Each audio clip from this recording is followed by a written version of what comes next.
Hello and welcome to the Daily Red, your mid-afternoon catch-up on all things Liverpool FC and your daily reminder that the Reds sit top of the league. And yesterday was deadline day, or as we know it, Monday, and nothing took place in terms of incomings, but there were a few outgoings. So as I said yesterday, Jayden Danns, as James Pearce reported, signed a new contract and went on loan to Sunderland. I think that's a good move for him, a club that are going to be competing for promotion. They've got some really good players in that team. They've added Enzo Lafie as well, so that's a really strong playmaker, which means that while Dan's probably won't be the first choice striker because they play a 4-2-3-1 and they have Isidore, who'll probably be the starter, he should get plenty of opportunities and he should get plenty of chances when he's on the pitch to find the back of the net. So all very positive in that regard. Cade Gordon is also out the door on another loan. He obviously went to Norwich in the first half of the season. It didn't go particularly well for him, but the club have decided to send him out on loan again, and he has gone to Portsmouth. And that could be a good move for him.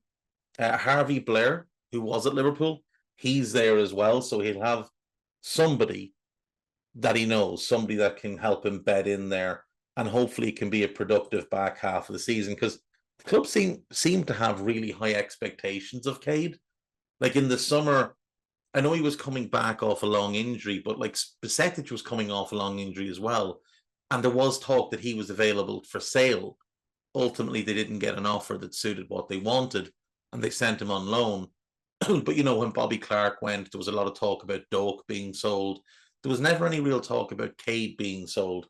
So it does seem like there is high hopes for him, or maybe it is just that his value was so low coming after such a long time out. I know a piece on This is Anfield entitled "Liverpool had good reason for no transfers but work to do this summer." I mean, there is, look, they only signed Chiesa in the summer and things have gone really well. So you could potentially say, well, they've earned a bit of trust by them putting faith into the existing squad. But at the same time, you are playing with fire a little bit. Like, one key injury could cripple us. Now, that's the same for a lot of clubs. Though you look at Arsenal, who've lost Saka, and they're continuing to trundle along. You'd wonder if we could be the same if we lost Mo.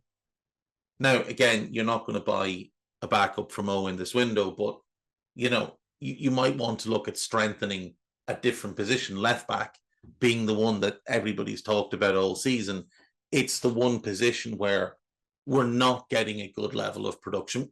Number 9 as well, but you're not going to find a 9 in this market in January. Not the one you'd want anyway. But I do think you could have got a significant upgrade at left back in this window.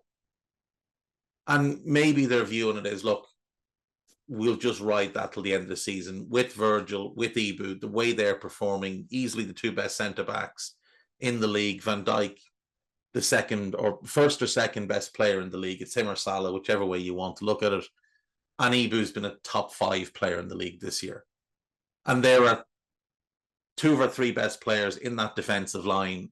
We're going to be fine. They're strong enough to cover that.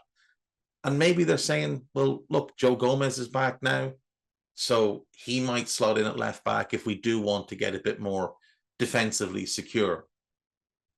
But it's still just a little bit. It's because we've been bitten on this before. You know, I think that's where a lot of this comes from, the trepidation of we're all kind of waiting for something to go wrong, because in so many other seasons something went wrong, or even if it didn't go wrong, we still fell short. But there's no City this year. Like, they're not a factor. And I said this 2 months ago.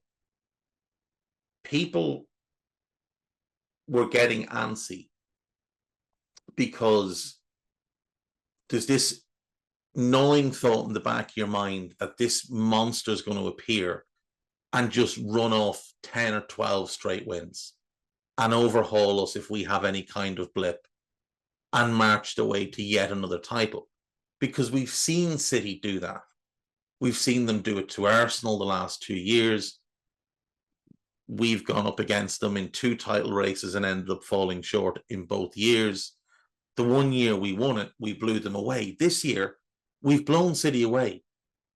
They're not even on the horizon for us and haven't been for months.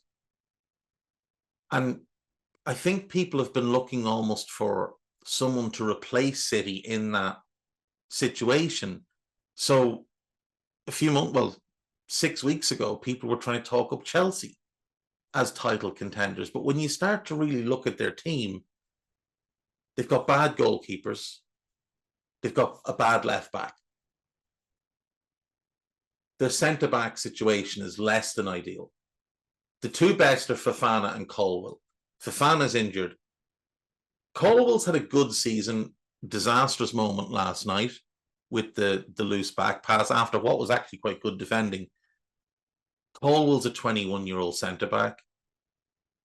You can't have a 21-year-old be your best centre-back. You just can't. It doesn't matter how special they are. They're going to make mistakes because they're young defenders. And that's what happens with Colwill. And that's why we had people last night laughing at the fact that, oh, can you imagine if we'd actually bought him? Yeah, it would have been great if we bought him. He wouldn't be making these same mistakes if he was at Liverpool. Because number one, he'd be getting far better coaching. Number two, he'd have a far more settled environment. Like, think about Levi Colwill's career. He's at his 3rd club now because he had the loan to Huddersfield and the loan to Brighton. He had 2 managers at Brighton, Potter, De Zerbi. He had 1 manager at Huddersfield. I think it was Corberon. I want to say it was Carlos Corberon. And then he said 2 managers at Chelsea in the last 2 years. That's 5 managers, 3 clubs in 4 seasons. That's a lot of upheaval. There's no real continuity in his career, no opportunity for him to settle and really learn. And the manager he has now certainly looks promising from an attacking point of view, but there's definitely flaws to be looked at defensively. And yet, despite that, Chelsea's defensive record's not terrible. And it would be considerably better if the goalkeeper hadn't thrown in 5 goals for them. 5 goals conceded of just his errors. So he can't be terrible. He can't be bang average. Like, he has to be pretty good to have had the season he's had, which by and large has been good, and to have a decent defensive record, especially when you factor in the goalkeeper. Then you look at the midfield with Chelsea. Caicedo's been unbelievable this year. He was incredible again last night. But the partner for him, Enzo's had a weird season. Few goals have kind of masked that he hasn't been playing all that well. That partnership doesn't really work all that well. Caicedo-Lavia was working well, but Lavia's been in and out with injuries. And then in the attack, it's really just Cole Palmer. Everybody else is inconsistent or injury-prone or Mikhailo Mudryk. So when you look at them, they were never going to be title contenders. They might get top 4, but they were never going to be title contenders. There's a ton of talent there, but it's all been sort of thrown in over the last few years. Under 4 different managers, remember. Tuchel, Potter, Poch, and Maresca. 4 managers in 3 seasons putting this squad together. There's just been no settling in period at all for anybody at Chelsea. So they weren't going to be a factor. And then there's Arsenal, right? Then there is Arsenal, and they're 6 points behind us, and we have a game in hand. And that's basically been the situation since match week 11. We went 9 points clear of them after match week 11. And the only thing that's changed is that we had a game postponed and they played that weekend. They haven't closed the gap at all. In 13 games for them, they haven't closed that gap. Now, obviously, if we don't beat Everton, the gap closes. But that's because of us failing to do something, not them. But when have they looked like a team capable of running off 10 or 12 wins in a row? They just haven't. Even against City at the weekend, like 5-1 doesn't reflect that game at all. That 5-1 scoreline was entirely the result of City's horrendous performance defensively. The first two goals are complete gifts, and 2, 3, and 4 are just woeful defending. You'd maybe say the Nwaneri one, like you'd give him all the credit for that because he is outside the box, but like close the man down. The Havertz one is just dreadful transition defense. And the Lewis Skelly one, like how are you allowing him to carry the ball into the box like that and not get a block on the shot? That entirely comes down to City being inept. And hopefully they're as inept when we play them soon. Because if they are, that's going to be 3 points for us. Even if they're half as inept, that'll be 3 points for us. So we are all sort of waiting for something bad to happen, but it may just be that it won't happen this year. And that's the gamble the club are taking. That is the gamble the club are taking, that nobody's going to put together a big run and while we have a wobble, and that we're not going to suffer any big injuries.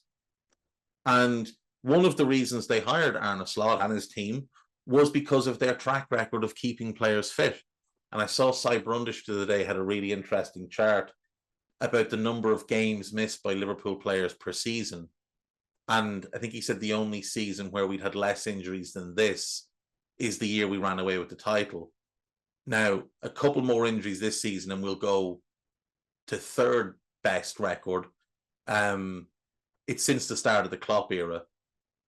And the season that we would have, that would be the second best, was 18-19 when we won the European Cup. So this would be the third best season injury-wise. So that does bode well.